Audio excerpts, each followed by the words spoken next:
Hey there, it's Olivia-Savannah here from Olivia's Catastrophe, and today I'm here to give you my All the World's a Page readathon TBR. All the World's a Page is a readathon inspired by Shakespeare that's run by me and also Julia from Shakespeare and Such, as well as Cara from Wild Book Garden.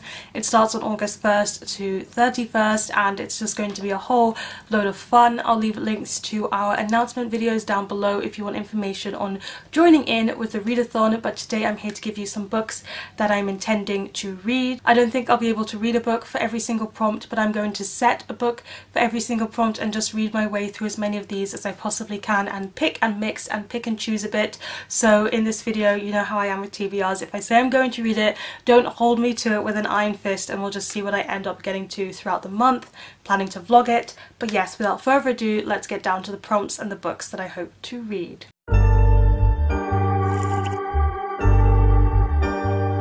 The first one is You Have a Twin, I guess, which is to read a book in a duology, and for that I'm hoping to read Muse of Nightmares by Laini Taylor, which is the second book in the Strange the Dreamer trilogy. I read Strange the Dreamer and I just thought it was a-okay, so I'm looking forward to seeing if I'll be able to like this second book more, because everything that happened in the first book does feel like an extended prologue for what's going to go down in this book, which seems quite intense. And the first one follows Laszlo Strange, who is obsessed with this city called Weep that no one knows anything about anymore, and when one day he gets the opportunity to go there and see it for himself, he takes that chance, but he's there to solve a problem, and the book goes from there. So let's see what the second and the last book is going to be like. The next one is The Inevitable Cross-Dressing, which is to read a queer book, and I'm going to be rereading Glitterland by Alexis Hall. This is from one of my favourite series, and it's basically one of my favourite new adult romance books. We follow Darren and Ash is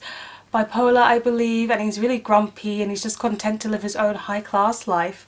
And then we follow Darren, who's from Essex, and he's very flamboyant and loud, and when they have a one-night stand they just enjoy themselves and have a lot of fun, but it might turn into something more and they need to work together to make this relationship work.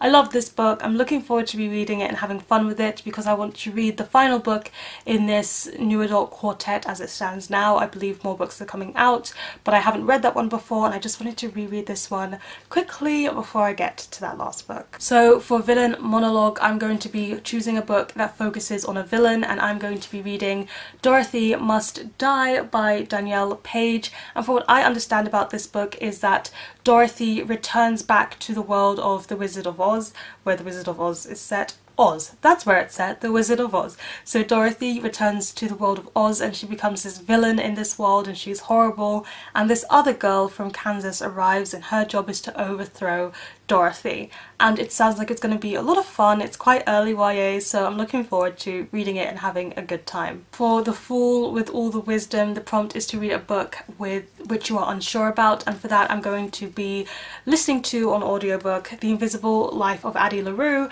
by V.E. Schawb. I've read 3 other books by V.E. Schawb and I've rated every single one of them 3 stars, so I find them to be quite middle of the road reads, so I'm quite unsure about this one, but I did get it in a book box, so I want to give it a go and give it a try and see what I make of it. I'm going to be buddy reading this one with Hannah from Ladette M, and hopefully we can like it. I think we're both a bit unsure of how it's going to go, but yes, we're going to be following this one, which I believe it's about a girl who, if you meet her and you are outside of her presence, she gets forgotten. So she's forgotten by everything she knows, and then she meets a boy who remembers her. For Band of Brothers is to read a book with multiple points of view or an ensemble cast, and I'm going for multiple points of view and reading Arctic Zoo by Robert Muchamore, which is a book I've started before. I can see that I got to page 26, so that's how I know it has multiple points of view, but I didn't read further. I paused it and it's been a long time. Been a couple years,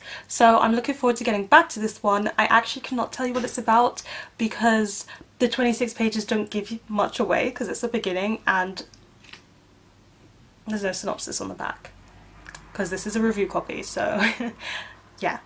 I'll let you know what this one is about after I've read it. Underrated female character outshines the main character. It's to read a book by a BIPOC female author, and I've got Everything I Never Told You by Celeste Ning. I've read her book Little Fires Everywhere and I really enjoyed it, so I want to read something more by her, and I have this one. So in this one we follow this Chinese American family in 1970s Ohio, and Lydia is definitely their favourite daughter and the one that they seem to really love and they pin all their hopes and dreams on. But when Lydia ends up dead, it shifts the dynamic within this family. So I think it's going to focus on grief, which is one of my buzzwords, and also really look at a complex family dynamic which might be a bit twisted seeing as they have a favourite daughter. So I'm curious to see whether I will like her next work. And then for Lavinia Speaks, it's to read a book by a disabled author, and I have here The Oracle Code, which is by Marieke Nijkamp, and this one is a story about Oracle, who is a superhero from the Marvel world, and it's her story about, I think, becoming the superhero. I think this is a bit different from Marvel canon as far as Simone tells me, because she's been reading this one, but I'm looking forward to just reading a nice graphic novel, and this is shorter, so I think I'm going to get through this one for sure. Then we're going to be moving on to the story tropes. So the first one is fake your own death, because that will definitely solve the problem. Give a book or author a second chance at life, and I have chosen to give Sabriel by Garth Nix a second chance at life. I was reading this one with a buddy reader and she DNF'd it, and then I put it on pause because I wasn't thrilled by it, I wasn't loving it. So I got almost halfway, and I'm just going to pick it right back up from where I stopped, because that's what I do when I pause a book. And yeah, I'm just going to keep going. It's quite easy reading, so while I don't think this book is going to blow me away and I'm not sure I'm going to continue with the rest of the series, I still quite want to finish it. It's got very interesting world building, and I think maybe I can like it more this time around, because lately I've been enjoying books that feature cats in them, like A Sorcery of Thorns and Get a Life, Chloe Brown, and there's a certain kind of cat creature in this one too, so I think I'm going to like that side of it. I don't know, since when have I become a fictional cat person? I don't have a preference between cats and dogs in real life, but lately that's just my reading preference of animal. It's a problem play, so read a book with a romance element in it. So in this section I tell you all about how I'm going to read Open Water for this prompt, but being the mood reader that I am, I've already read this one this month, so instead I'm going to be picking up Heartstopper Volume 4 because it definitely has a romance element in it and I really love those graphic novels.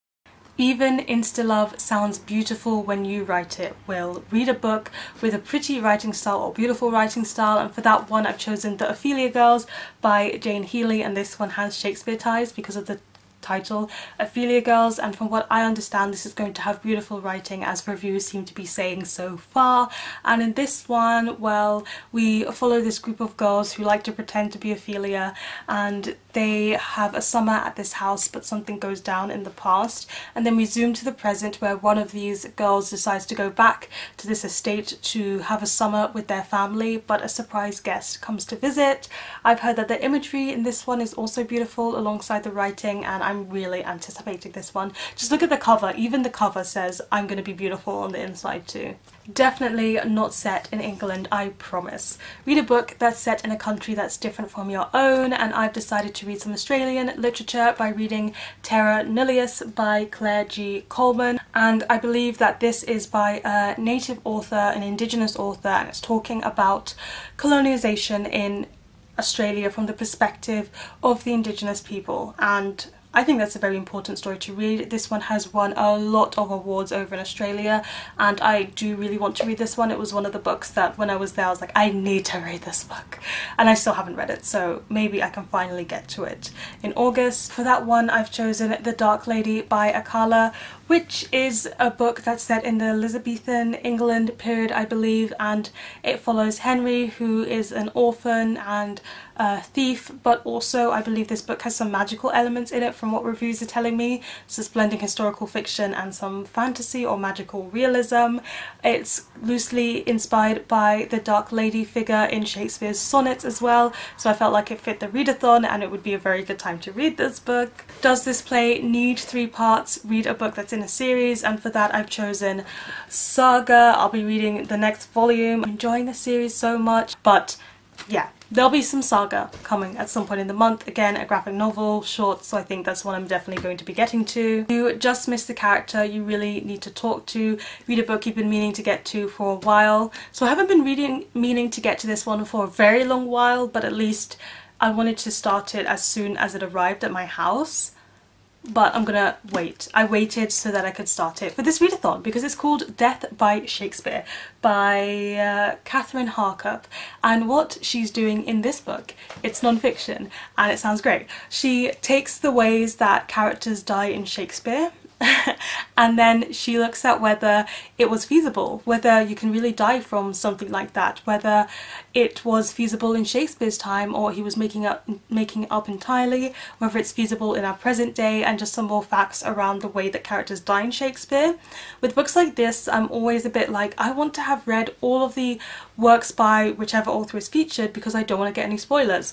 And I saw that she's got one for Shakespeare, she does a few other authors as well, and I know that I've read every work by Shakespeare, so I can't get spoiled for anything, and I feel like it's going to mean a lot more to me when I read about all the ways in which these characters die, because I'll know which characters they are and what scenes are being bent, and I'm so excited because it sounds so fun. It just sounds like the perfect non-fiction for me, and I think it's perfect for this readathon as well because it's involving Shakespeare. Surprise! Magic actually exists for plot convenience. Read a book that has magic in it, and for that I've chosen Burn by Patrick Ness.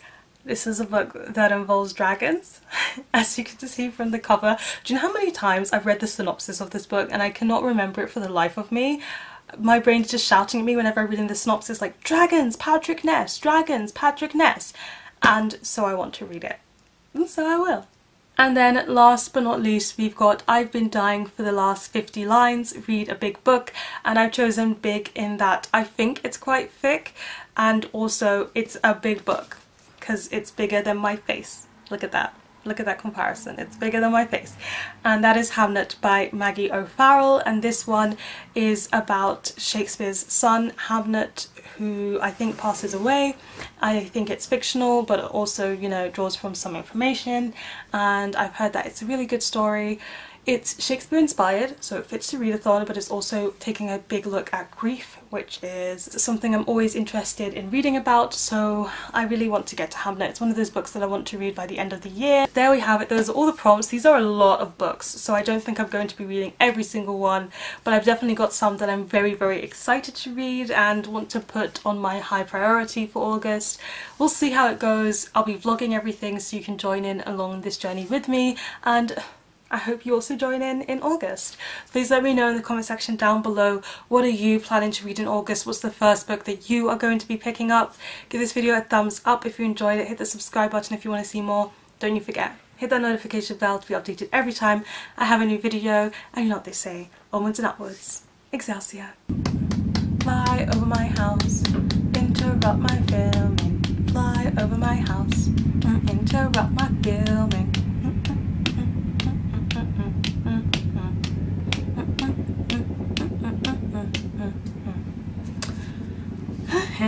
Just lingering over my house. Okay, it's going away. Bye bye.